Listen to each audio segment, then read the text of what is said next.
جب محفل عروج پہ تھی نا،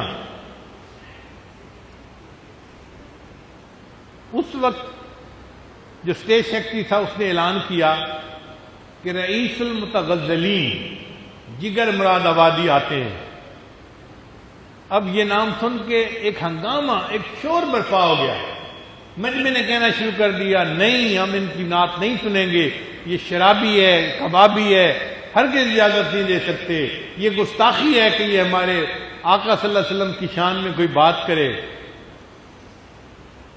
خیر جگر مراد آبادی نے بڑے تحمل کے ساتھ اسٹیج پہ آ کے سب ہنگامے کو دیکھا اور پھر اتنی بات کہی کہ محترم سامعین، آپ مجھے ہوٹنگ کر رہے ہیں یا اس نعت کو ہوٹنگ کر رہے ہیں جو میں سنانے کے لیے آج آپ کے سامنے آیا ہوں؟ تو مجمع خاموش ہو گیا۔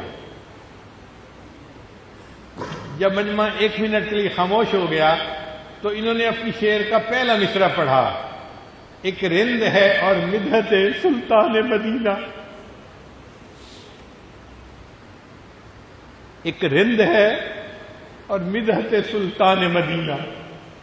اب الفاظ ایسے تھے کہ مجمع کے لوگوں کو جیسے سانپ سونگھ گیا، وہ چاہتے تھے کہ ہم بھی سنیں آخر ایک شرابی نے آقا صلی اللہ علیہ وسلم کے بارے میں کیا کہا۔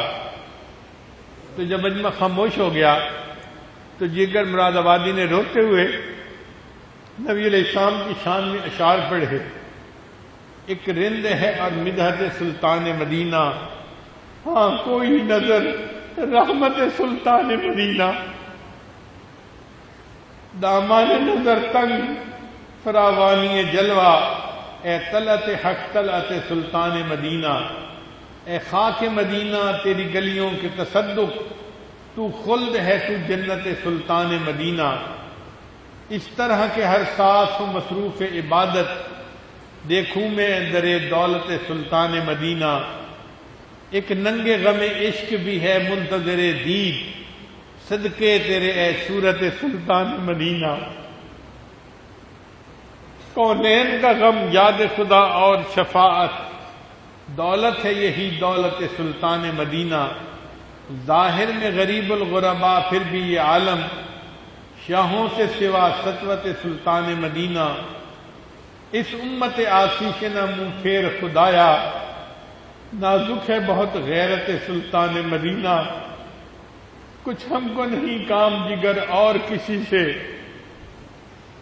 کچھ ہم کو نہیں کام جگر اور کسی سے، کافی ہے بس ایک نسبت سلطان مدینہ، کافی ہے بس ایک نسبت سلطان مدینہ۔